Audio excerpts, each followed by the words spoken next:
1990 ခုနှစ် ဇန်နဝါရီလ 19 ရက်မနက်ခင်းမှာတော့ F-15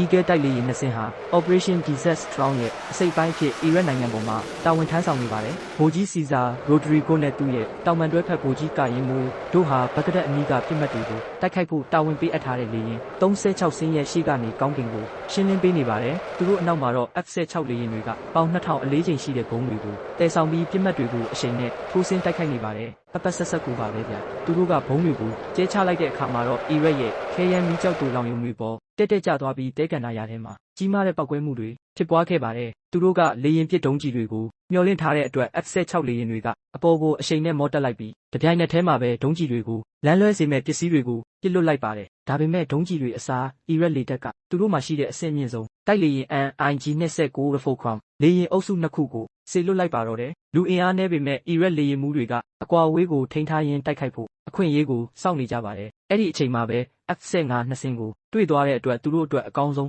ပြစ်မှတ်ဖြစ်လာပါတယ်။မကြာမီမှာပင်လယ်ကွေ့စစ်ပွဲကြီးစတင်ပါတော့မယ်